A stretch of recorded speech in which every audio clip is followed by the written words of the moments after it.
man. Hopefully this audio is sounding right. Hopefully it's clear this time. Tried a multitude of different ways. So we're gonna rock out with it this way, man. I ain't never used this before. I don't know how it worked. Start a poll. Let me see, man. What's this? Top messages, all messages. Yeah, well, so we're gonna rock out with it this way, man. I ain't never went through YouTube to do the live before, but I wanted to make sure I get to y'all today, man. I wanted to talk this good basketball with y'all, man. I had a few things in mind, and they not gonna stop us, man. They not gonna stop us. They try one way or another. What's good with it, Daniel Barry? Salute to you, bro. Hey, Daniel, is my audio good? Can you hear me loud and clear, or is it still not sounding right?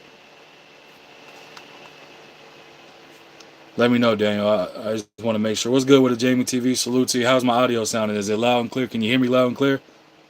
You guys let me know. I just want to make sure it's coming through and audio is good and it's working right. Y'all let me know if y'all can hear me.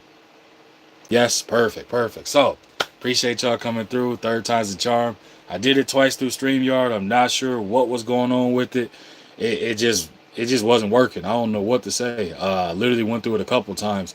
And for some odd reason, I had my mic plugged up. I had everything set up. It just wasn't working. So I was like, all right, let me go through YouTube. I ain't never did it before through YouTube, but third time's the charm is working. Y'all can hear me loud and clear, so I'm happy about that. So we're gonna definitely get in here and get to cooking on this right away and get to work. And yeah, it's weird.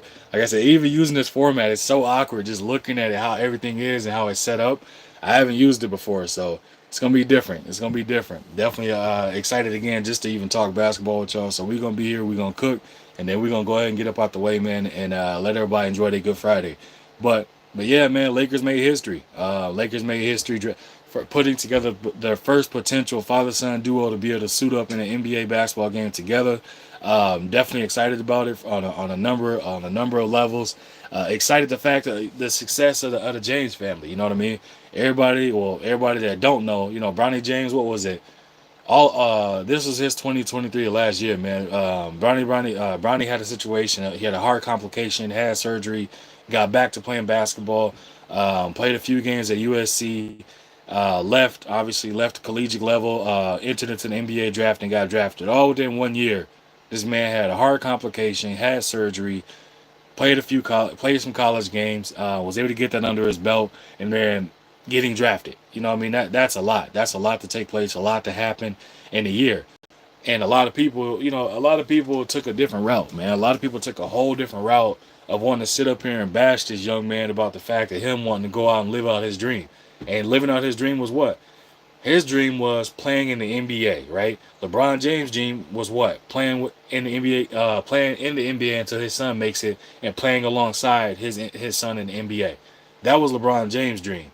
Bronny's dream was what? Bronny's dream was, I want to play in the NBA. He did not say he wanted to play with his dad. He did not say he wanted to do any of that. Bronny said, I want to carve out my own niche, make my own way, and create my own lane. And a lot of people, for some odd reason, they missed that message. They want to hold him, a different accountability for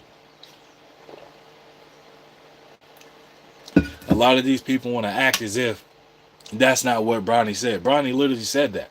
He never said he wanted to play with LeBron James. He never said he wanted to play with his daddy. He said he wanted to go and make the NBA, hear his name be called, and live out his dream. That's what he said. So a lot of people are trying to turn it into something that is not.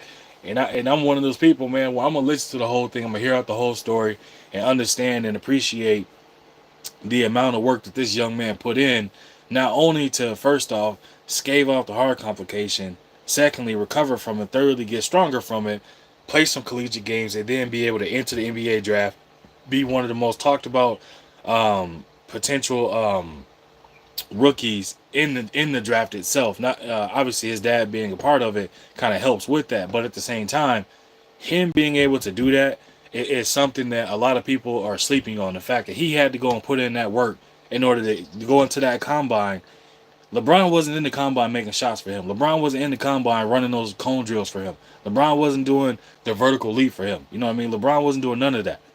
And a lot of people don't even realize, bro, is a lot of these NBA players, their talent speaks for itself and their skills speak for itself, but they still got to know somebody to be able to get their foot in the door. A lot of the days now when you see people go and apply for a job, if you know somebody that worked there, why you think they have a referral program set up for people when you go to refer somebody or you apply for a job, you put a referral in. If that person that's been working there for 15 years puts you as a referral, guess what? That's going to bump you to the head of the line. Why? Because that person has litany and tenureship at that potential job. When you have a tenured person working at a job, what is that going to do? It's going to help you get a foot in the door. And once you get your foot in the door, then it's all upon your interview skills. It's all upon what you can do to make sure you get hired for that job. Plain and simple. Same thing goes with this way as well. Daniel Berry said Bronny will surpass his father eventually in scoring. That's a tall task, brother. That's a tall task, man. That's a hell of a tall task. 88 Sports, what's good with it, bro? He said Bronny gonna be the sixth man of the year. Hey, that's something that could be, that could be realistic. You're gonna have some people out there that's gonna be, competing for it, but that's something that could be realistic for sure. What's good with it, Jamie TV? Yeah, and as I was saying, man, with Bronny, his daddy being who he is helped get his foot in the door.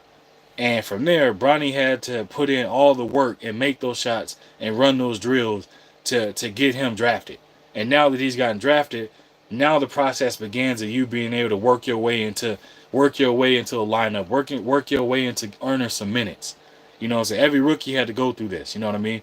It was a situation, like I said, when I was cooking on this before, but my audio was messing up, so y'all didn't get to hear this part. I said every rookie goes through a situation where if you're not drafted within the top 10, you know what I mean, you have to earn your keep. If you're drafted within the top 10, it's more so that the expectation is higher, so they're gonna give that. Excuse me, y'all. I'm getting a phone call here.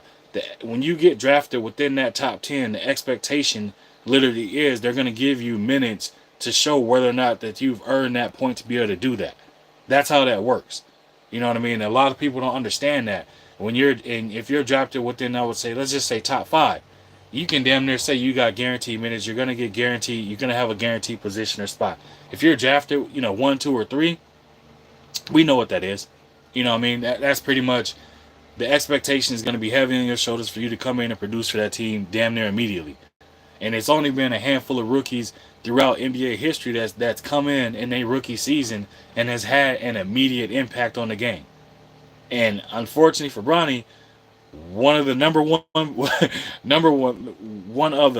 most hyped NBA rookies or players that came out of high school was LeBron James, which obviously is his daddy. So for him, it's I won't say it's some tough shoes to fill, because Bronny said, he trying to have his own shoes. He not trying to fill it and walk in his daddy's shadow or walk in his daddy's shoes. You know what I mean? He trying to carve out his own niche.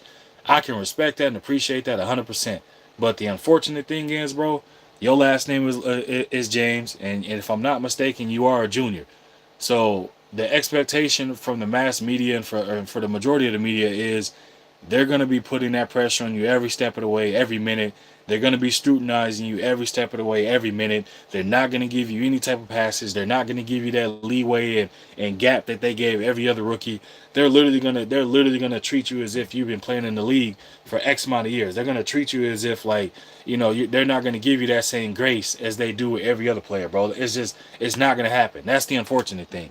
88 said it's gonna be pressure once LeBron James leaves next year, bruh. It's already pressure with LeBron being there. That's the thing. LeBron being there or leaving, it won't make a difference for him.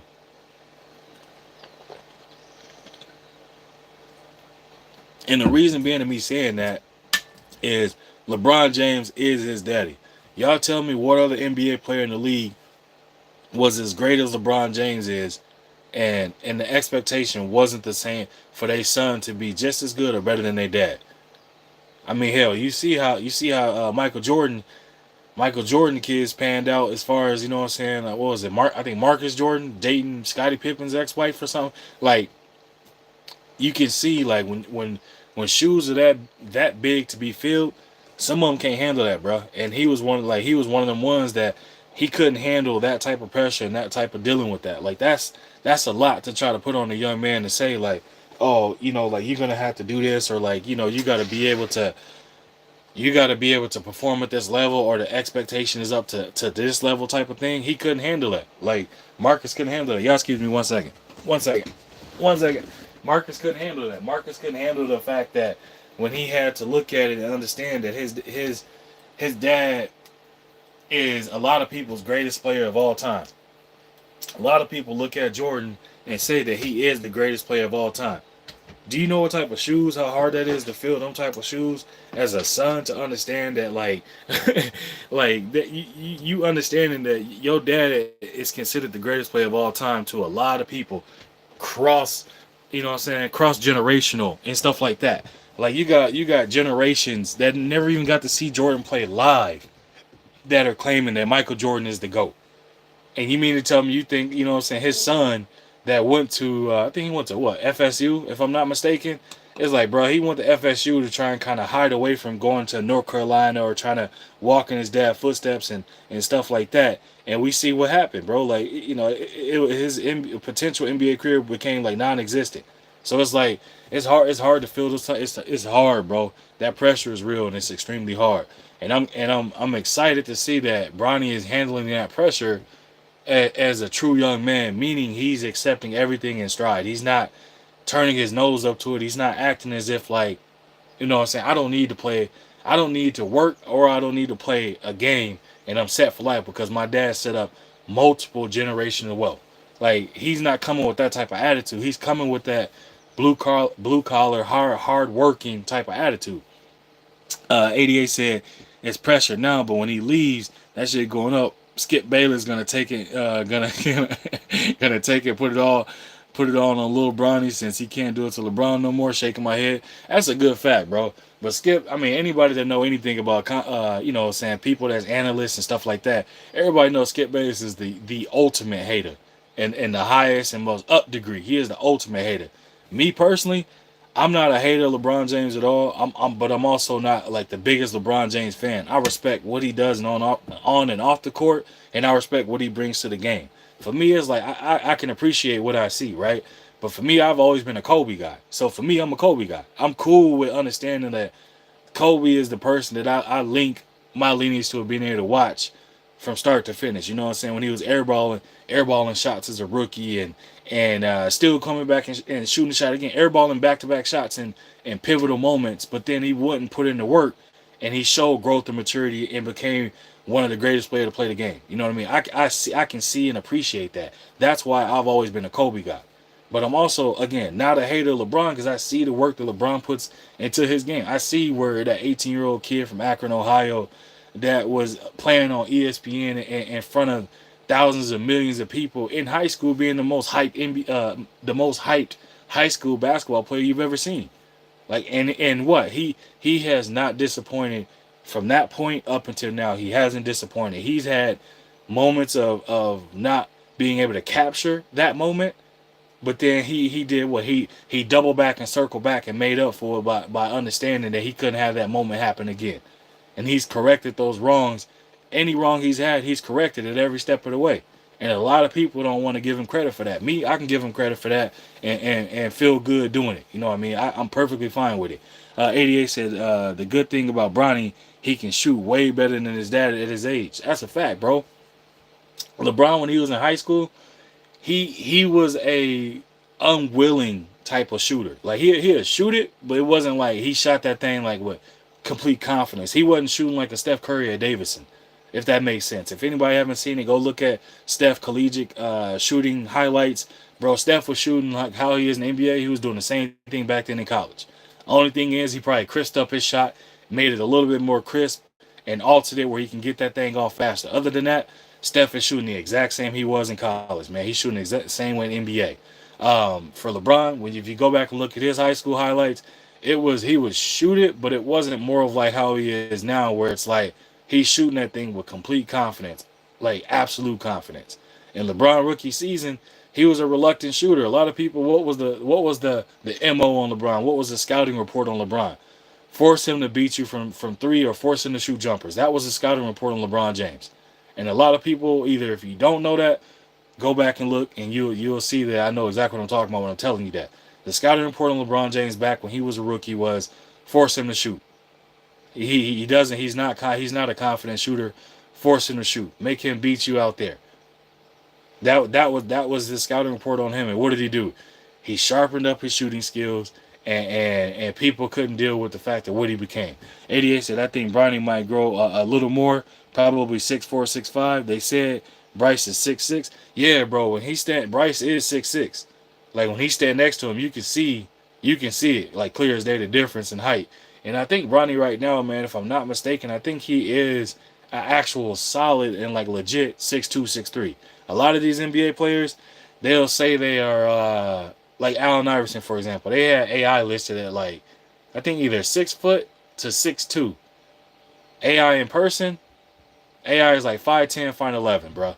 AI is not no 6 foot. Trust me, I didn't see AI in person. He is not 6 foot. Did talk to him, shook his hand there. He's not 6 foot. I was looking down talking to him. He is not. He is not 6 foot, bro. I'm taller than 6 foot myself. AI is not 6 foot. But a lot of these players, man, they alter or falter they height to some degree. Whether it be them saying they taller in KD's situation and point. KD for some odd reason want to say he's 6'10". He doesn't want to give himself the fact that he is 7 foot, which he is. He don't want to be labeled as a 7 footer. I don't know why. But if y'all have never seen him stand next to DeMarcus Cousins or DeAndre Jordan, you can see that KD is 7 foot. Because DeMarcus Cousins is 6'10", 6'11", and he's taller than DeMarcus Cousins. DeAndre Jordan, 6'11", 7 foot. And he is literally slightly taller than DeAndre Jordan. So it's like, come on, man. Like, we see what this is, bro. We see what this is. Like, just accept what you are, what your height is, and you'll be all right, KD. It's all love. It's all good. 88 said, laugh out loud, KD tallish. I'm telling you, bro. And I met him in person, too. Like, I don't know why these players want to alter their height, bro. And it is what it is. You know what I mean? But back to Bronny, yeah, bro. I'm excited for him. I'm excited for the James family. Shout out to him. Again, anybody that don't know his story, within a year's time, the boy he committed to USC, had a heart complication, had to have surgery. That was a serious situation. Bounced back from that, came back to collegiate basketball, played some game in his collegiate games. A lot of people don't not understanding he still had to work his way back to some type of conditioning, some type of shape. Then you got to work yourself back to a collegiate level of basketball shape. Then you got to play in these games. And then playing in a game with the minimal comeback time that he had, doing what he did, then to go in here, into the draft, go into the combine, put on the performance like he did in the combine. He shot extremely well in the combine. He did his cone drills extremely well. Vertical leap, we all know he got over a 40-inch vertical. Like, all these things happen in the success within a year, bro. Like, his story is amazing. It's crazy to me. And all he received, only thing this young man receives for wanting to live out his dream is hate every step of the way. It confuses the hell out of me. Like, you got grown men sitting on there hating on this young man that has not said he want to play with his daddy. Only thing he said is, I want to carve out my own niche, and I want to hear my name be called and live out my dream, which is playing the NBA. Never once has he said he wants to play with LeBron. LeBron is the one that said, I want to play with my son. Bronny has not echoed that same sentiment at all. But people, it is what it is, right? But I'm excited that, the Lakers are smart. The Lakers are smart. They're capturing the moment. They're capturing the marketability standpoint of this as well. 88 said, I know LeBron going to get tired of Bronny questions midway through the season. Bro, that's if he's playing for the Lakers. A lot of people forget LeBron is still a free agent right now, too. Y'all, pardon me, man. Mouth dry as hell, got cotton mouth, like crazy. Up here in the mountains, it's 100 degrees up here, man. So, doing what we gotta do. What's good with the AB? Salute to you, man. Salute to you, bros. Appreciate you coming through. Yeah, I had to go through YouTube, man. StreamYard was doing some weird stuff, man. I had to restart my live 3 times, so I already don't be having a bunch of people in the chat as it is. So I can only imagine how this joint gonna be running it this way, man. I'm trying to look and see how. I don't even know how this thing work all the way. But yeah, I had to run it back through 3 times and finally got my audio working right to go straight through YouTube, man. But yeah, LeBron is still a free agent right now. A lot of people sleeping on that. A lot of people don't remember that. Yes, LeBron is a free agent right now. That's no guarantee that he might re-sign to go play with the Lakers to play with LeBron. That's the crazy part. 88 said, hey, you think LeBron going somewhere else? Bro, it all depends. Like I said, LeBron's overall thing he been saying is he wants to play with Bronny. Bronny has not echoed that same sentiment. It's a matter of, if I would say this, the Lakers are right now making a strong case at LeBron to come back and run it back. They got JJ Redick, and I'm starting to warm up to him. Like my man Moose Talk, we was talking about this the other day. I hopped on his panel. If y'all not familiar who Moose Talk is, go subscribe to that brother if you like basketball or basketball content, man. I was over there, I was chopping it up with him on his channel, on his live, and he said the perfect thing, man. He said I'm starting to warm up to JJ Redick as being the head coach of the Lakers. JJ is saying all the right things, and from the history of what I've seen from JJ Redick, is he is a man of his word and he sticks by what he say. He doesn't let people get away with stuff, whether it be slandering or saying some stuff. JJ stands on his square and he throws hands from his square. He does not budge from it at all. He called out what was it, Skip Bayless. He called out Stephen A. Smith. He called out Kendrick Perkins. Like, he didn't call out all these people and sit across from them and be able to talk basketball at the highest of levels. And then the ultimate, tipping of the hat to him is Coach K, Duke, legendary head coach, accredited JJ Redick too, saying he is a basketball genius. He is a basketball savant. He understands the game at an extremely high level. And if he ever gets a coaching opportunity, he's gonna make whomever staff, or if he's the head coach, he's gonna make that organization proud. That's what Coach K said about JJ Redick. So that speaks volumes to it, man. 88 said, 88, or AB said 88. My team took took a couple days off or something. Yeah, bro. It's crazy, man. So I'm starting to warm up to him, and then I see how he's moving as far as interactions with his players, interactions with the front office, and not allowing them to select his coaching staff for him. That's the one thing I said, that the Lakers, that front office, y'all need to sit the hell down somewhere and allow your head coach to be a head coach. Allow your head coach to pick up who he wants as his actual coaching staff. That's been the issue with the Lakers, is the front office is trying to do too much. The front office is trying to take too much success away from the head coach, instead of allowing that head coach to have free reign and understand that that's his team. When they had success, that's what happened. When Phil Jackson was there was no front office interference. There was no front office coming down and telling Phil Jackson anything. If they came down and tell Phil Jackson something, he was going to look at them in the most Zen master way and give them the most polite middle finger I've ever seen in my life, and tell them to go sit the hell down somewhere, have a Coke and a smile. This is my job. I know what I'm doing. Don't tell me what to do. Like, Phil Jackson was giving off them type of vibes to that front office. Then they bring in who? They went through a litany of coaches afterwards, man, and then they get a championship with Frank Vogel. And I said this again on Moose Talk channel on his live. I said, bruh, I'll be honest, because I'm a Lakers fan, but I'm not delusional, and I'm not going to sit there and give my team a pass on what I believe and know what was real, which is what they understand, is that in the bubble, in that situation, and my team having the opportunity to be able to play how they did and things like that, we stole one in the bubble. Let's be honest here, man. I'm not gonna sit here and act as if that wasn't what I saw, because that is what happened. That is what I saw.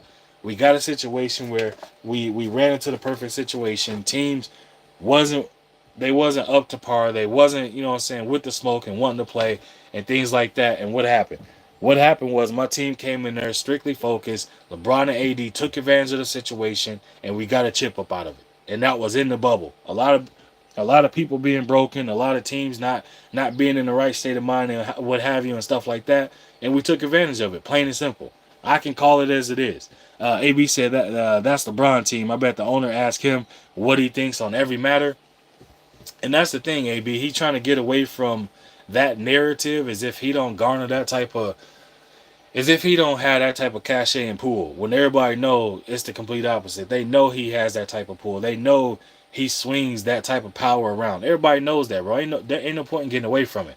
His thing is, all he got to say is, I've gotten away from it. Like, they make whatever decision they make, and I trust them to be able to make a decision that's going to put us in the best position to win it, to compete for an NBA championship each and every season out. That's the best thing LeBron can come out and just flat out say. But right now, man, they know that. Everybody know. It ain't even got to be a narrative. Everybody know what LeBron say goes. But in this case and situation, like I said, they got JJ Redick. JJ Redick is gonna look LeBron face to face, and he not gonna back down. You know what I mean? I feel like that's what he gonna do. And that's gonna do one or two things. The team is gonna garner another respect, and they gonna respect JJ on a whole nother level, or it's gonna completely lose the locker room, and we're gonna see JJ Redick up out of there faster than we expect. That's the two outcomes that's gonna happen from this situation. But I expect the latter. I expect LeBron and them to kind of show again that type of respect, and I expect that the Lakers respond as such as well. That's my expectation. That's what I'm assuming. 88 said, "Hey, Miami still pushed them and made them work for that chip. It wasn't easy. That's a fact, absolute fact. And the funny thing is, LeBron, when he was with Miami, he tried to, they tried to say a little bit about Coach Spo, but we all know Pat Riley is the ultimate. He the key to Kang, and not no King. It's Kang. Pat Riley is the Kang when it comes to the Miami Heat. Ain't no you gonna get in his ear and get him to get somebody up out of office that he entrusted, that he done groomed and put them in position to become what he become. Hell no. Pat Riley was like, man, you better go sit your ass down and have a coke and a smile. This is your coach. Get over it. Plain and simple. No ifs, ands, or buts about it. And they locked in and they got the job done. So the same thing is the same situation now, bro. When they come to this, JJ Redick, I think, is gonna demand that same type of respect. He is making sure that he is involved with his young group. He's making sure he's involved with the veterans, because he's talking to AD, he's talking to LeBron, he's talking to the rookies, and he's letting them know, I'm a player's coach, but I also want to win. So I'm gonna do what needs to be done to win. AD said Pat Riley don't play. Hell no. Pat Riley don't play that, bruh. Pat Riley was not going to let no LeBron tell him nothing. He was going to let no D-Wade tell him nothing. Nobody was going to tell Pat Riley anything, because he had already had success as it was before then. You know what I mean? So he wasn't playing none of that. You know what I'm saying? Pat Riley was, like I said, LeBron went in the office trying to get Coach Spo up out of there. Pat Riley said, sit your ass down. This is what's going down. This is what's happening. You don't like it. We can move around. Plain and simple. And guess what? LeBron set his ass down, got him a few championships, and he got up out of there.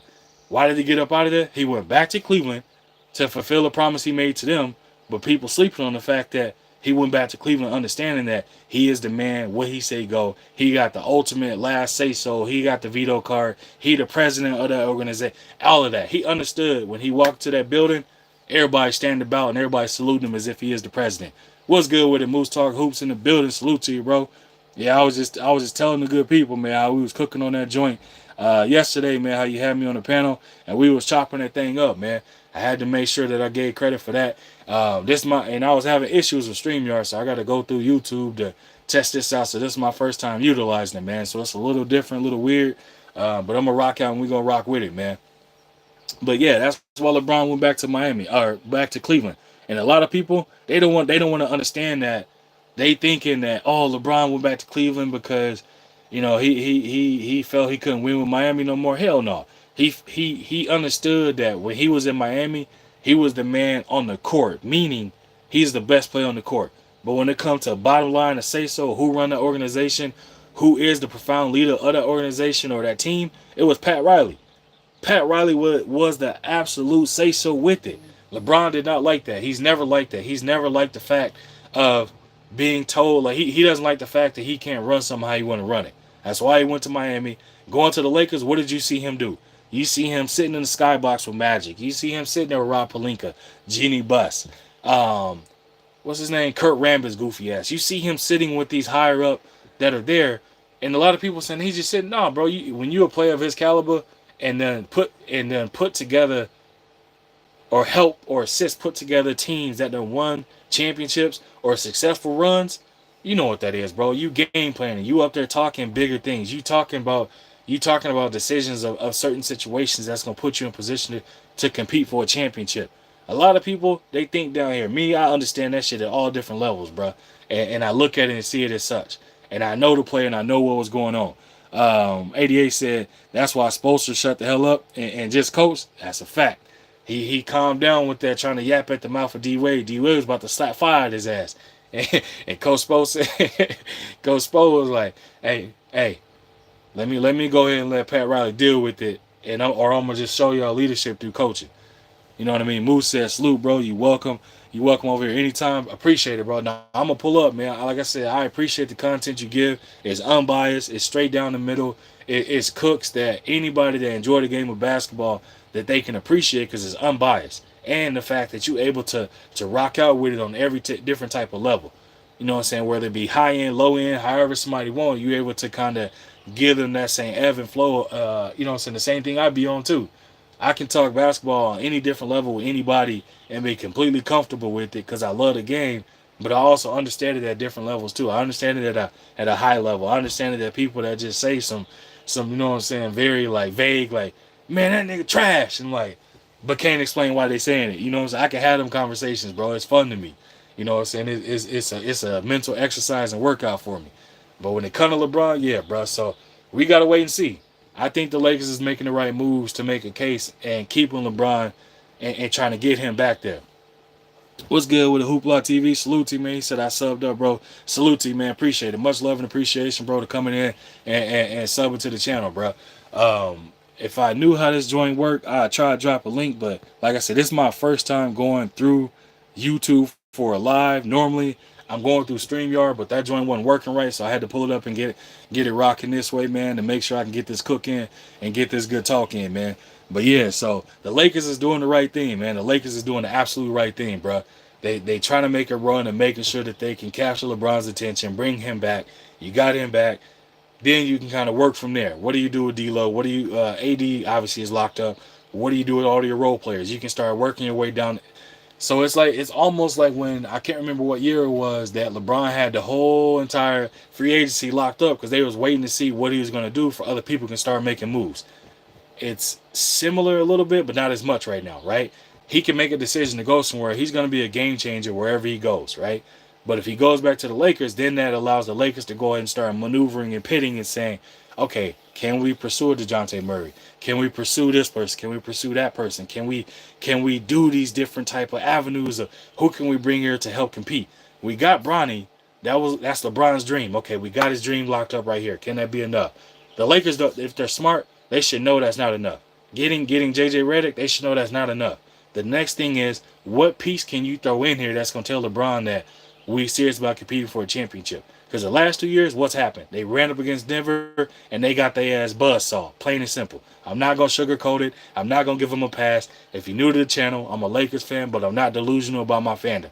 I'm going to cook their ass when they need cooking, and I'm going to give them praising when they need praising. Right now, they're getting cooked because the last 2 years, they had the first year, they underestimated Denver, and they ass paid for it. They got swept. Second year, they should have been up 2-1 in those games, and they threw it away. Plain and simple. There ain't no other way around it. I'm not, like I said, they're not getting a pass from me. They're not getting shoulda, woulda, woulda. The fact is, they should have been up 2-1 at least, but they tricked it away. And what happened? Instead of getting their ass leaf blower swept, they got gentleman sweep this time. So they got the broom. They still getting the broom in my eyes.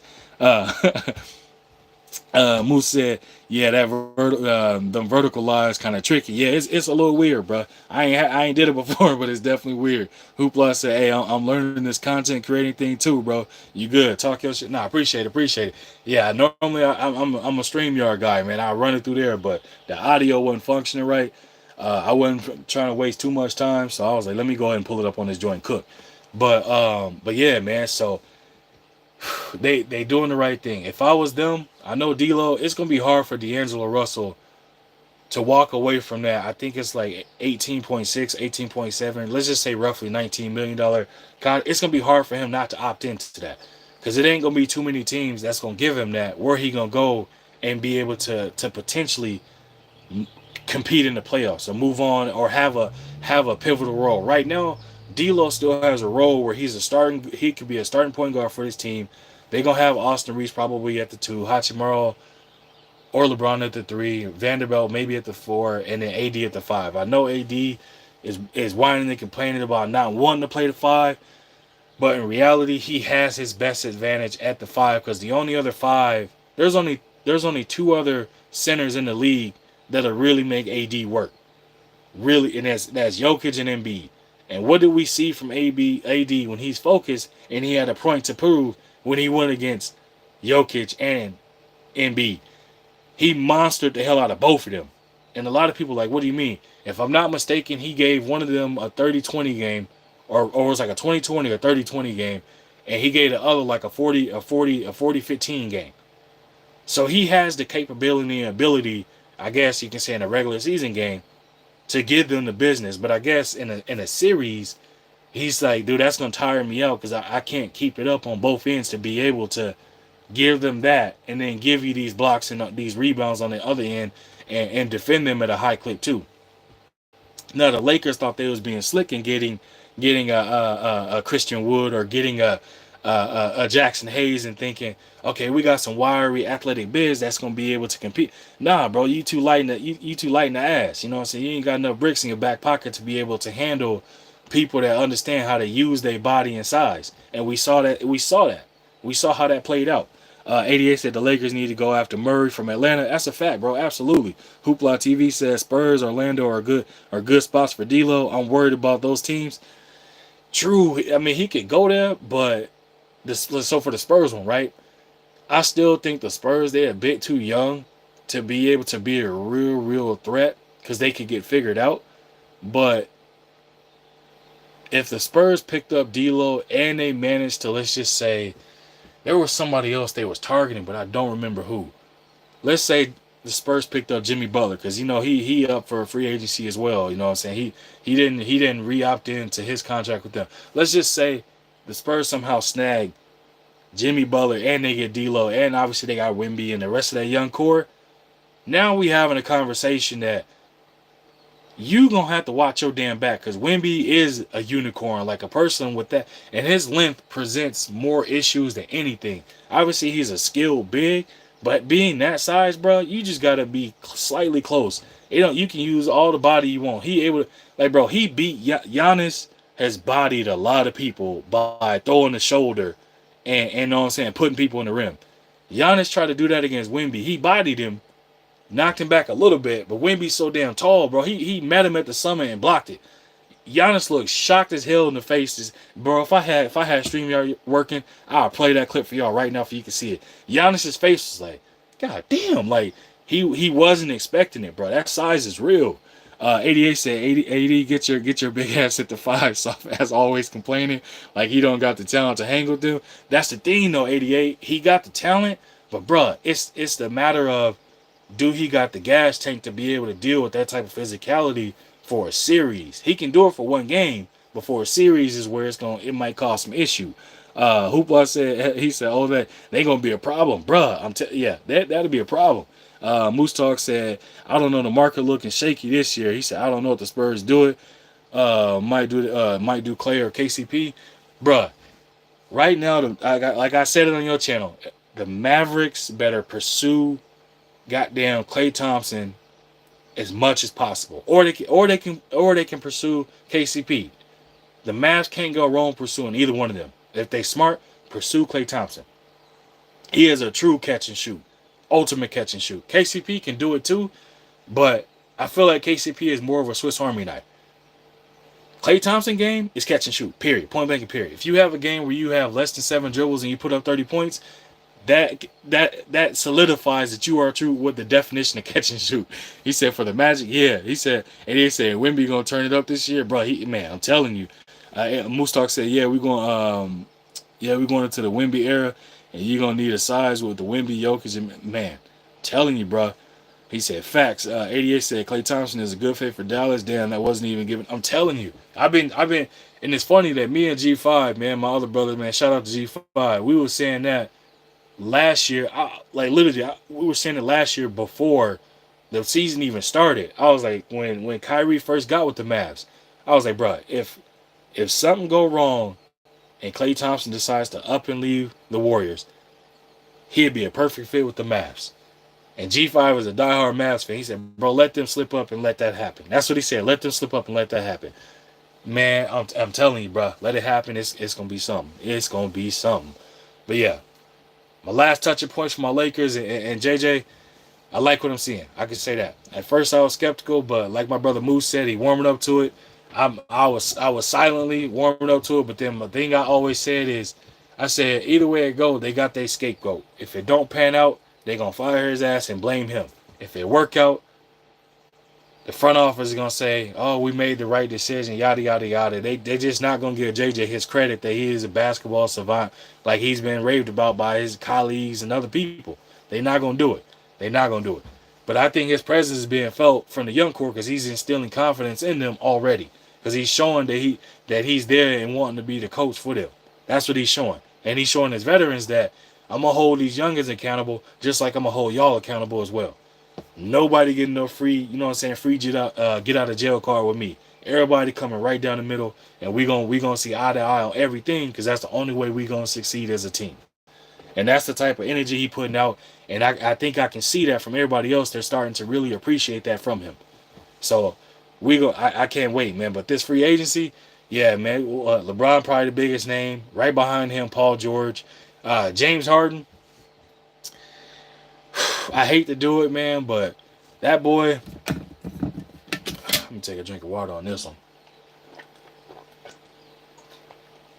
James Harden in the free agency, I feel like it's not gonna get the same type of hype and push and teams wanting to get after him like it used to, because we saw an old James Harden at times that looked like an old James Harden instead of the old James Harden. Strip club Harden it's pretty much done with, man. I don't see no team that's gonna offer him the bag to go after him for a max deal, because he's shown, his track record has shown, when they come down to the playoffs and they come down to when you need him most, he is gonna walk out that side door, giving you one of these, giving you one of the, like, that side eye action. He not gonna give you no commitment to it. He not gonna give you no, if I take it over to a transition to a boxing type of thing, he not gonna give you no Floyd Mayweather type of dedication. He not gonna give you that. He gonna give you some Ryan Garcia type of dedication where I'm gonna show up drunk, I'm gonna slam a beer at the press conference, I'm gonna slam a beer before and after, and I'm gonna be out here just crashing out. That's what he gonna give you. And it's sad, bro. I hate to see it. Moose Talk said, I don't know why the Clippers prioritize him over Paul George. Bro, I couldn't have said it better myself, and I was working my way to that angle, but you beat me to it. That's an absolute fact. Absolute fact. Moose said your lifestyle will tell on you in the NBA. That is an absolute fact. 88 said Harden folds under pressure like a goddamn lawn chair. A cheap one from I can't say Walmart. I'm gonna go let's go Savers or Tours R Us, like something wild. Let's go Kmart, because that shit that went out of business. He fold like goddamn lawn chairs out of Kmart. What's good with a quick salute to you? I had to go old school on the YouTube thing because StreamYard wasn't acting right. Yeah, like James Harden fold like a goddamn lawn chair out of Kmart. Like it's wild to me that a person that got his type of talent is just not willing to commit and stay conditioned and stay ready like that, and don't really. It seems as if he don't really care about winning at the highest level. I'm not gonna say chase rings because I don't want him to chase rings. It just don't seem like he's willing to win at the highest level. He doesn't want to put in that work that it takes to win at the highest level. I just don't see it. And what are we seeing from it? When he was with Houston, I mean when he was with OKC, he kind of did his own thing, and he skated out the back door to go to Houston because he wanted to have more responsibility. He wanted to put more weight on his shoulders, right? What happened?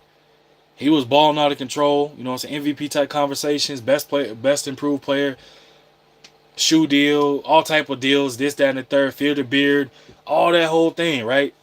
But then, like, when they notice, okay, this solo situation is selling seats and selling tickets, but it's not garnering any type of success. We're not hanging on banners from this. We're not advancing opportunities. We're not seeing this type of success from this one man show type stuff. So it went from a fear the beard to okay, we fear the beard now. Can we win something?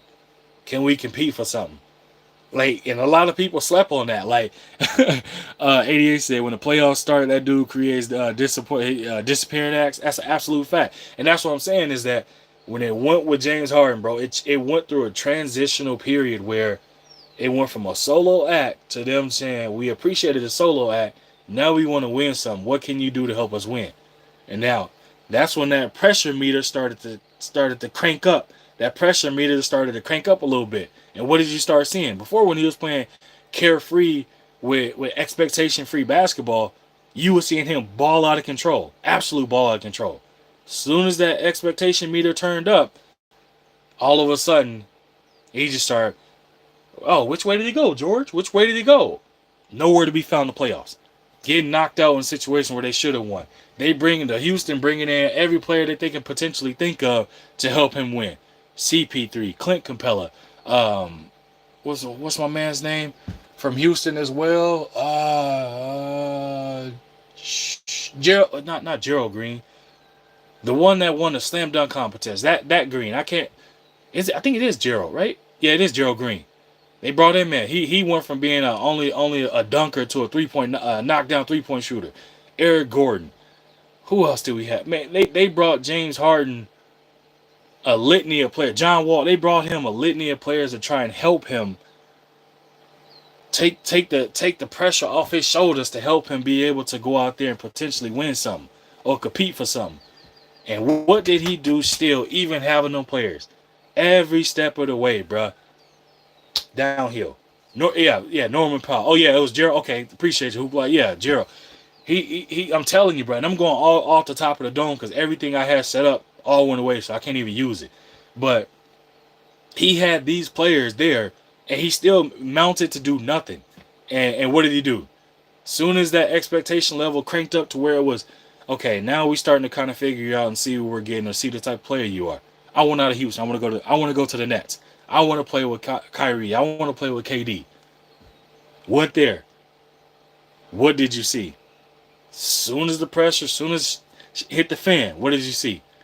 Right out the back door. I want to go here. I want to go somewhere else. Only thing you done showed me, bro, is you was a quitter and you a runner. That's what you show me. You a quitter, you a runner. And I guess you can say a generous tipper. I guess you can say a generous tipper. From word on the street, you can say a generous tipper as well. We can give you your credit and say that. That's what we've heard. That's what we've heard that you'll do. You're a generous tipper. So I give you that. But outside of that, when they come to the in between them lines, you ain't gave me enough to show that you gonna garner. Ain't gonna be no team they're gonna throw him a max contract. I say a team might throw him something that they a throw a player, but I don't see a max contract anywhere. Any of these teams, I don't see it. Hell, I don't even see Charlotte doing it, to be honest, because they already got LaMelo there and they got a young core and stuff like that. James Harden, best bet is just opting in, accepting what the Clippers is giving him. Now, like what my brother Moose brought up earlier that I was transitioning to and he beat me to it. Why is the Clippers prioritizing James Harden over Paul George? Beats the hell out of me. Again, it's up to James Harden if he want to opt in. It's also up to PG if he wants to opt in. He has until tomorrow, Saturday. So 88 said Harden just don't love basketball. He wants the money, but not the expectations of winning. That's a fact. Moose said, I always tell people, bro, James Harden equals goals not reached, expectations not met. That's an absolute fact. And the crazy thing was that his Iron Man type mentality, because he doesn't miss too many games and he doesn't get hurt.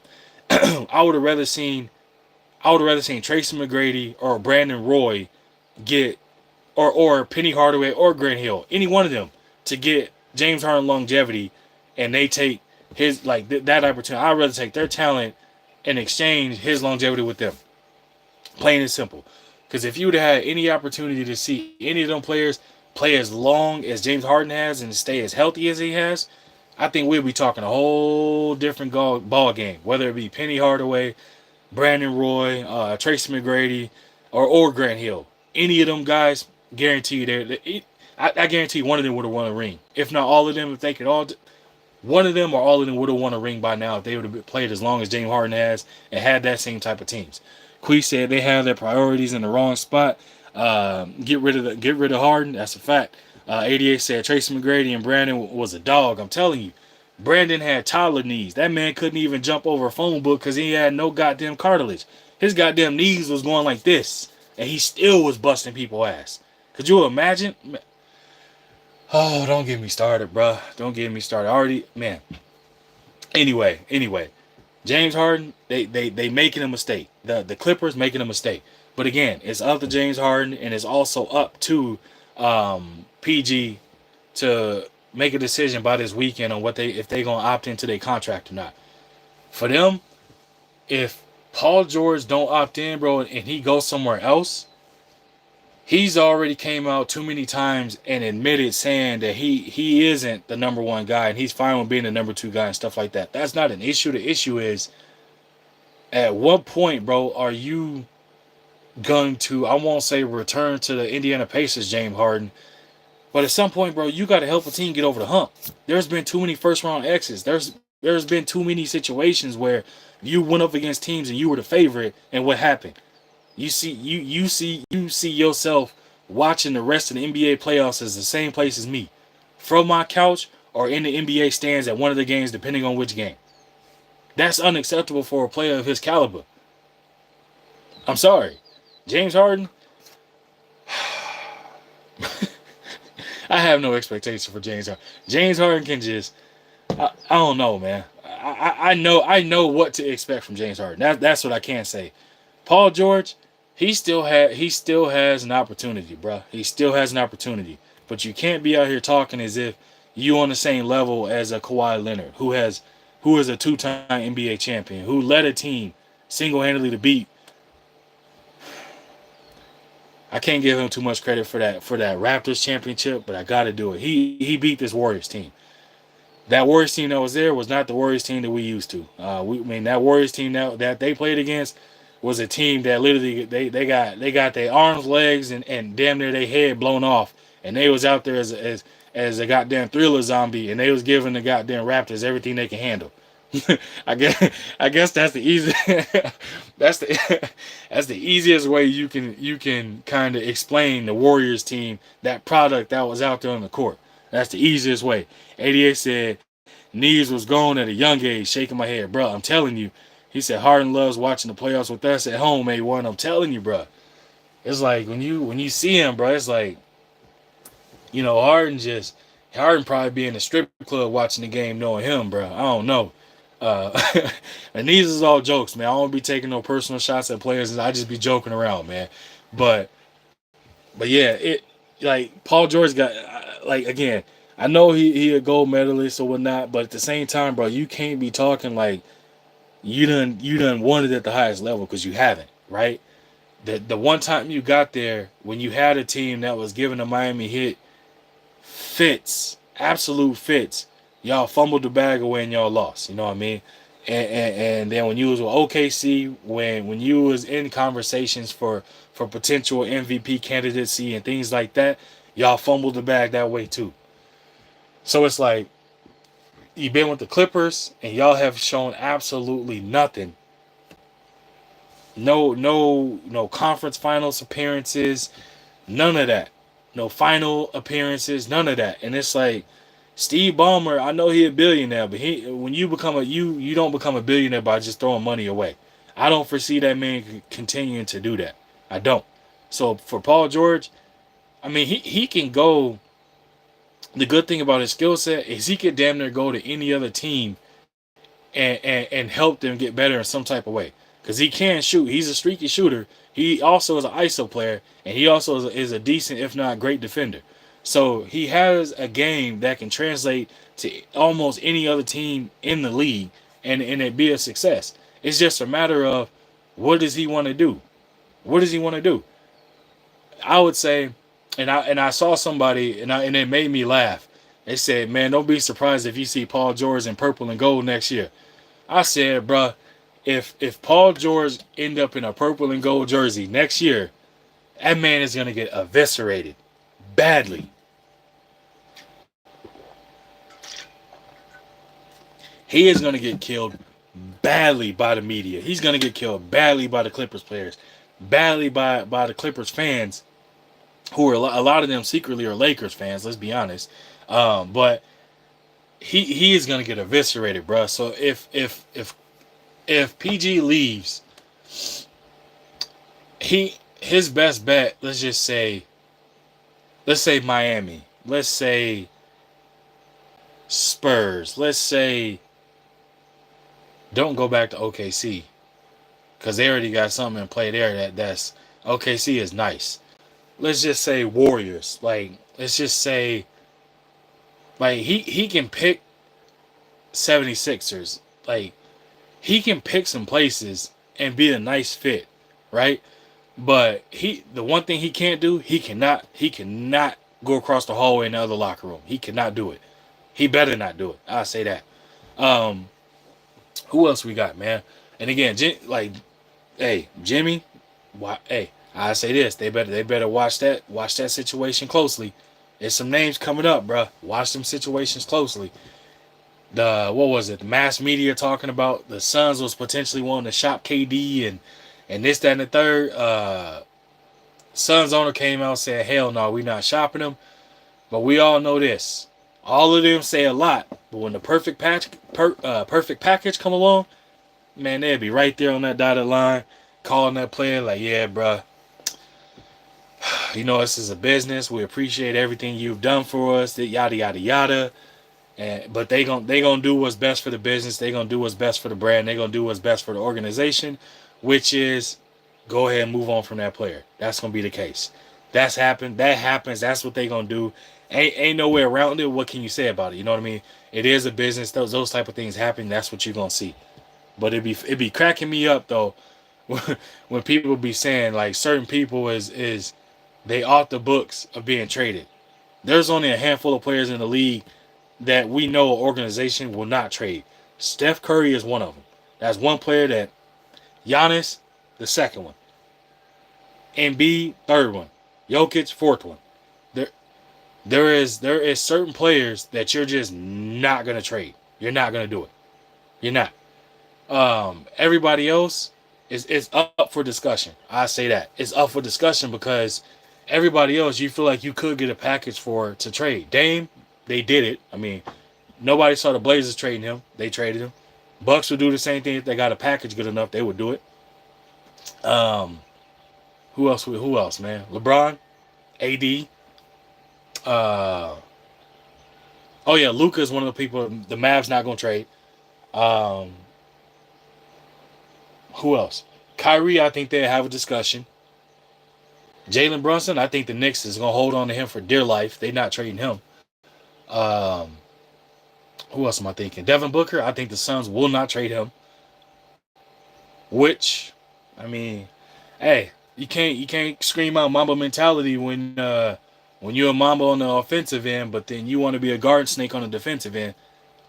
Yep, Wemby is another one. That's a fact, Moose. That's a fact. And Devin Booker is a disappointment to me. His handle, I think, and a lot of people will sleep on this. Devin Booker does not have a handle. Like, he can't cross you up. He gets the spots on the court to get his shot off. Otherwise, he doesn't have a handle. Force him to go left, ride his right hand and force him to go left, you probably gonna strip him. And with him on the defensive end, he does not lock in like that on the defensive end at all. The couple of blocks he done had on smaller guards and he be puffing his chest out, he'll come down and get cooked. The next player or so. Hoopla, yep, Anthony Edwards. Hey, appreciate that. Hell yeah, another one, bro. And you're right, Moose. It's a small list. That's why when I name, the ones that fire off right away are ones that like the big names. Ant, another one. You're absolutely right. It's like it's not a big list at all. You're definitely right, bro. It's one of the ones where it's gonna be super small. Hoopla said nobody will ever trade me. I hear you on that, bro. I hear you on that. Talk your ish, man. Talk your ish. But all facts, man. But Devin Booker, disappointment for me. Disappointment. You can't be screaming Mamba mentality and saying you pattern your game at the code if you're not willing to bite down on the defensive end and work on your game to better yourself. Devin Booker been playing the exact same. I ain't seen nothing different from his game at all, if I'm being honest. I haven't seen nothing different. He's always been a hell of a mid-range shooter. He was like that in college.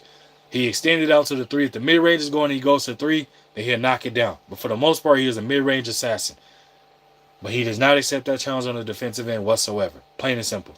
Jason Tatum, he is trying to accept he's trying to accept it. You know what I mean? He's trying to do the same thing. Let me see something real quick. Yeah, Jason Tatum is trying to accept that Mamba mentality on the defensive end. Because I was cooking Jason Tatum as well. I was saying Jaylen Brown means more to that team than Jason Tatum do. And again, I'll repeat, Jaylen Brown means more to the Celtics than the Jason Tatum does. And the people are like, hey, well, what the hell do you mean? You tripping, bro. I won't even say hear me out.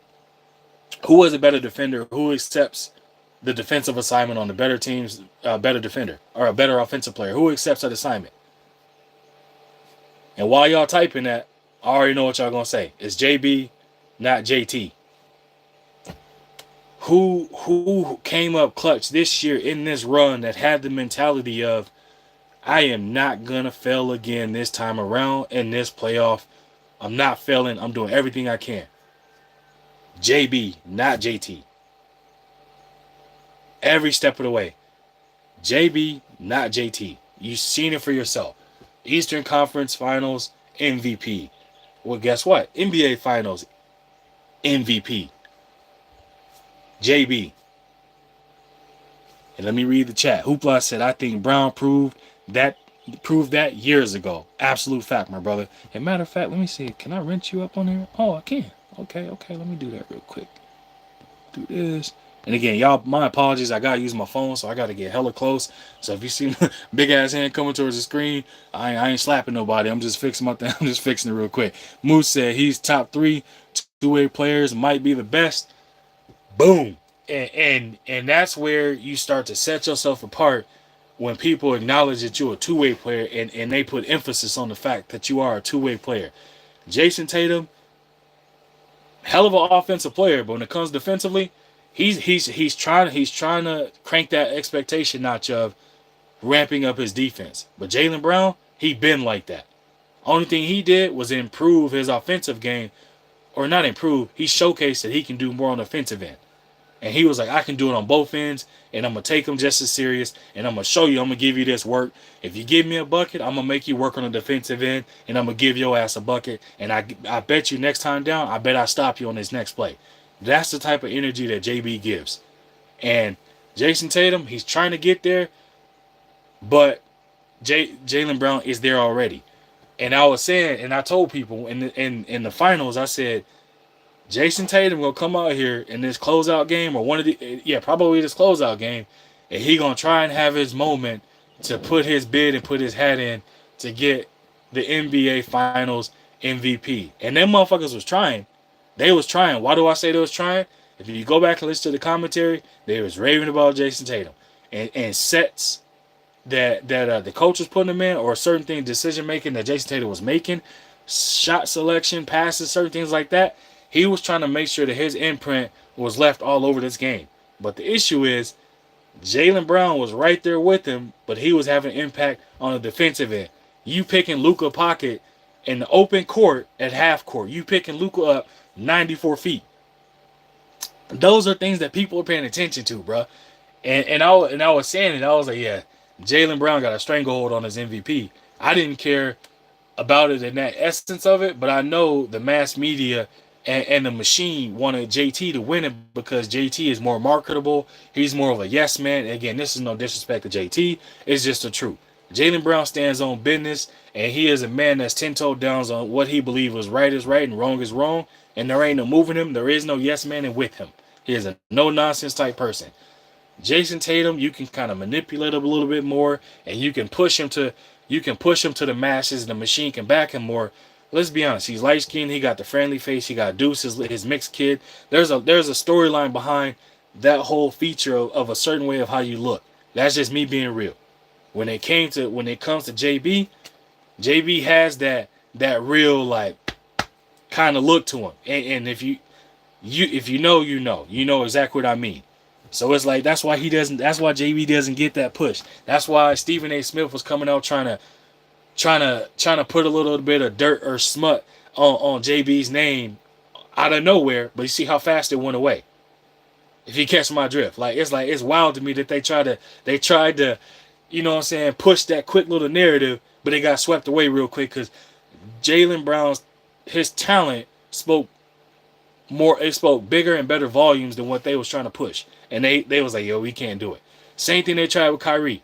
I was hoping I was happy with either one of these two brothers getting the championship. Why? because they tried to cancel Kyrie at one point. They tried to put extreme smut and dirt on this man's name and get him up out of the league. But guess what? His talent was too big for them to do it, and he's too skilled at what he does. And you got to see that on the highest of levels in this NBA, you know what I'm saying, the playoff run they had. You got to see it, so they couldn't do it. There's no escaping. Kyrie is a household name. There is no escaping the talent that he is. He is must-see TV. There is no escaping it. Moose said JT has been better defensively this playoff run. Yeah, he's definitely ramped it up. He's definitely ramping it up for sure. Hoopla said, appreciate the rinse, bro. Out of my J. No, appreciate you, man. Appreciate you coming through and subbing. Appreciate Moose sliding you over here. I don't know if Moose told you to or not, but I appreciate you coming through, man. I appreciate Moose pulling up as well. If I had my StreamYard, I would drop the link so I could have everybody come up. We can cook. But yeah, man, it's one of them things, bro, where I pay attention to all of this. And the thing is, I don't listen to what people say. I look at actions, and I don't listen to other YouTubers as far as when it comes to that, or even the commentary. I look at actions, and I look at like how this person is, and I go off of what they say. And I'm looking at the tracker record of things I see. So that's why I give it up the way I do, bro. I'm like, a lot of people have issues with that. They want a biasness. They want me to tear down somebody else to big up the other. And that's why I was just pointing out the difference between JT and JB. And I was fine with JB or Kyrie getting a ring because I feel like both of them brothers stand on business, and both of them had a certain kind of scrutiny against them, and people, you know what I'm saying, hoping and counting against them, and they prevailed in their own certain way. Because there was going to be a loser for sure. We know one of them was going to lose.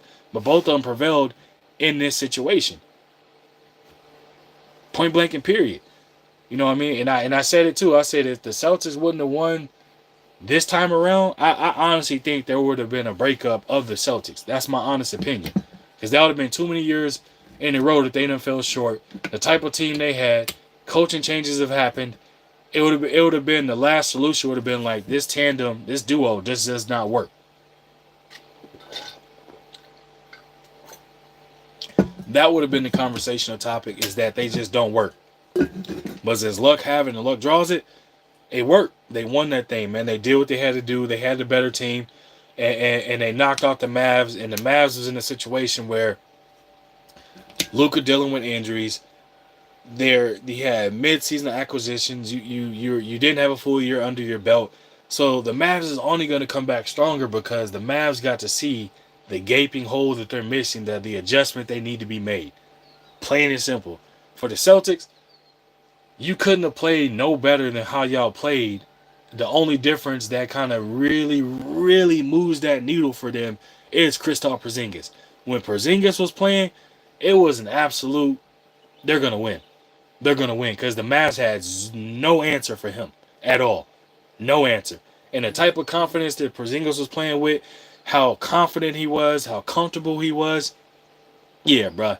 It was all she wrote. It probably would have been a sweep if Porzingis was playing.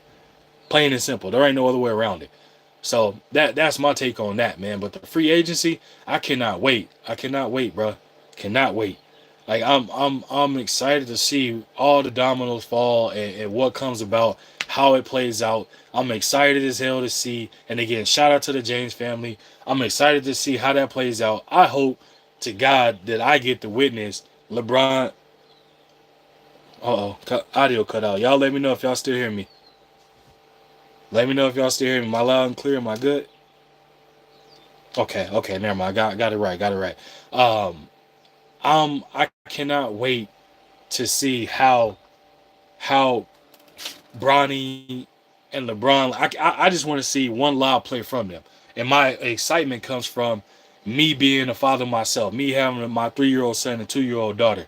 Like I would be able to hope that I would be able to do something with my son, where it's like something that I'm passionate about, and he just so happens to be passionate about it as well. Like I would be extremely happy to do that, but he's getting to do that at the highest level with his son. You know what I mean? So it's like that's like a proud father moment. You know what I'm saying? I'm living that through them for me. You know what I mean? Type of thing where it's like, damn, like that's dope, man. And there's a lot of people hating on, oh, he's only playing because his daddy got him in the league and yada yada yada. I said, bro, only thing LeBron got his foot in the door because of his name. Bronny still had to go in there and put in the work and show that he's still a player that's capable or has enough talent to be drafted. Now the journey begins of you working your way through that process of getting on the court. You know what I mean? Like that's where I'm at with it. So it's like for me, all the people that got something to say about he that, I mean, shut up forever. Shut up forever. Like, you know what I mean? Like, take that energy, sit down and have a Coke and a smile. You know what I mean? Like, I just want to be able to see it and be happy for them to enjoy that moment. Plain and simple. I can't wait to see it. But I'm curious to see, though, what LeBron is going to do. What is he going to do? I'm curious to see what Paul George is going to do. I'm curious to see what James Harden going to do. I'm curious to see what Jimmy Butler going to do. You know what I'm saying? What the Suns going to do, even though they saying one thing, but we all know that can mount to another thing. I'm curious to see how this offseason play out because you got some situations at play, and you got players that have decisions to make where they can opt in, or if they opt out, they become a free agent. So you got a lot of opt-in situations going on as well. And I might do a video dropping that saying the most notable names that are opt-in or opt-out, the significance or the impact it could have. I might drop a video on that just so then that way it's out there and people can see it. I mean, I know a lot of people can go research, but at the same time, like, I don't think a lot of people are going to deliver it the way I deliver it on how I'm gonna explain it and put my little own spin on it too. But I know my brother Moose and Hoopla, yeah, nah, they can talk that ish too. Y'all, like I said, y'all make sure y'all go sub to the channel and support them brothers as well, man. I'm glad that I was scouring YouTube for some good basketball content, people that I can, you know what I'm saying, that would be willing to bless the chat with allowing people to come up on their panel and talk some basketball with them and things like that. So shout out to Moose and Hoopla, man. He allowed me to, you know what I'm saying, get up there and be a part of something good, a great conversation be had. So I was excited about that. And everybody else, man, y'all know what it is. But I'm going to go ahead and I'm going to get my butt up out the way. Been on here rocking out for over an hour. Y'all know I only do an hour and a half. My babies, they knocked out, so I got to finish. I'm smoking some ribs. And y'all, if y'all didn't know, yes, A1 smokes briskets, beef ribs, pork ribs, pork shoulder, a pork head. Hell, I smoked a whole pork head before. I want to try and smoke a prime rib, actually. That's the next one I want to try and do. But yeah, man, longest joint out of smoked the brisket for 16, 17 hours. That's some work. So for me, for any of my smokers out there, and I do it old school, bro, where I have my fire pit going. I got my wood logs over there. Literally, I have my smoker attachment to my actual grill, though. But I got my fire pit going. I take my wood from there. When they get to the point where it's going to be good smoking wood, throw that joint in my little smoker attachment, close that joint up, and control it that way. I know a lot of people got what is it called? A green egg, I think is what it's called, where it's like a timer, or they got electric smokers. I like old school, man. I like putting in the work, man. You can taste the love. You can taste the love in the meat. You know what I mean? So it's like for me, I enjoy it. That's something I enjoy to do. Hoopla said, man, you know what? He said, man, what you know about brisket, bro? I've been smoking brisket for years, bro. I've been doing that for years. My pops, I went back home to Texas. My pops had smoked a brisket. He smoked a turkey and a brisket for, I think it was Thanksgiving, or he just did it just at a random, right? And when he did it, I had that brisket for the first time, smoked brisket. I said, oh, damn, this is good. And I looked at it and I'm like, man, I can do this, right? Look, you know what I'm saying? I looked up some ways and I did it. Man, me and the wife, whoa, boy, man, when I tell you, we were tearing that joint up, man. Oh, hold on, man, hold on. Maybe that was a fluke. Let me make another one. Did it again. Good. Yep, fell in love with her from that point. But then when I did beef ribs, I realized beef ribs gives you the same amount of meat, but half the time, bro. My beef ribs will take anywhere from 5 to 7 hours, depending on how thick the actual meat content on it. Man, when I tell you, if you ain't, yeah, let me go ahead. Yeah, I'm gonna do a video, bro. I'm gonna do a video and I'm gonna show my work. I'm gonna show some of my work. I'm gonna probably drop a short, or I'm gonna try and do like a high quality video so y'all can see as clear as possible. When I press on the meat with that sponge, you see that juice fall down the side, or you see the bark build up on that brisket and on them beef ribs, bro. Yeah. Hoopla. Nah, I was born in Texas, bro. Born in Texas, raised in Texas. I'm live out in Cali right now, though. I'm out in Cali right now. Hoopla said, man, I love some beef ribs, bro. When I figured out that them beef ribs can give me the same amount of meat with half the time of cooking, oh my gosh, man. I was like, yep, this is the move going. This is the wave going forward. I did a brisket. I think it was last week. I did it for Father's Day. Smoked the brisket for myself for Father's Day. Man, I was like, bro, I pretty much slept for an hour and a half to 2 hours over a 24-hour period because I smoked it for 16 hours. But I didn't go to sleep until that. Like, man, I hit a wall where I was starting to kind of fall asleep, bro. But yeah, my brother Demetrius right in the building. Salute to you, bro. Salute to you. Appreciate you stopping through, man. I had to go old school YouTube live because StreamYard was acting up. So I appreciate you sliding through. Appreciate you sliding through. I don't know how the format of this looks, how y'all seeing me. I just see a miniature little screen that show the chat in a little ways. That's it. I don't know if my super chat is there. I don't know if it shows like I don't know what y'all see on y'all end. Hoopla said you making me hungry. Chill. My fault. My fault. My fault, bro. My fault. But yeah, man, that's so that became like a sneaky kind of passion of mine that I started doing. So I was doing that for the misses and for the in-laws and stuff, man. Doing some ribs and stuff today, do. So just out there smoking them joints up, man. It's 100 and what is it? Let me see, man. I think like 100 or something out there. So I'm about to go back out there and get that sweat on and do what needs to be done, man. But yeah, I'm gonna shut this joint down. Again, I appreciate each and every one of y'all popping through, showing love, hitting the like button, subbing to the channel. My brother Hoopla and my brother Moose in the building. Salute to y'all, man. Salute again to Demetrius Bright pulling up. He said just you in the chat. Salute to you, bro. Definitely salute to Quee. Salute to everybody else that pulled up and hit the like button and sub to the channel. Enjoyed this good cook. My apologies earlier. I was having audio issues, or StreamYard was having issues where I couldn't even hear the audio. Man, I was up there. I thought I was cooking. It was like 10 minutes in. People were saying something in the chat, but they were saying stuff based off my thumbnail, and I was like, "Oh man!" I thought they was saying, I thought they was cooking on my thumbnail. So I was like, "Oh, bro." So I put a thumbnail together, man. Where it showed LeBron and Bronny in the Lakers uniform, and then it showed them sitting below it where you see them looking up to themselves as if like we did it, you know what I'm saying? We made history. You know what I mean? And so I'm gonna be honest. I'm probably gonna recycle that joint for something. I might do an appreciation video to the Lakers and Bronny just to reuse it because I like it that much. But yeah, man, he said it's yeah, it's on the super chat. Okay, cool. Yeah, I honestly, bro, I've never went to a live where they're doing the vertical one straight through YouTube, so I have no clue how it looks. So no, I appreciate you letting me know. But again, man, I appreciate each and every one of y'all sliding through, supporting the grind, rocking out with me for an hour and a half, or an hour and damn near an hour and a half. We covered some content. It was a great cook, great basketball conversation. Hopefully StreamYard is working right. If it's back up and running, man, I might try and pop on again this weekend. Go through StreamYard. I'm gonna drop the links so then that way I can definitely chop it up with y'all. Have a great basketball conversation. But y'all know, man. Y'all know what it is when it comes to A1. I love basketball. I love talking about it. I love anybody that want to be a part of having a great basketball conversation. And we're going to keep chopping up, keep going. But with that said, man, I'm up out of here. Again, I appreciate y'all. Y'all enjoy y'all Good Friday.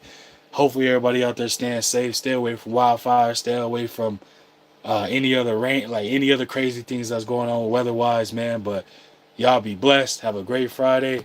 And y'all know what it is. I'm going to get up out of here, man. Deuces, y'all. Deuces. Let me see how I close this out. Are you sure you want to stop streaming? Yes.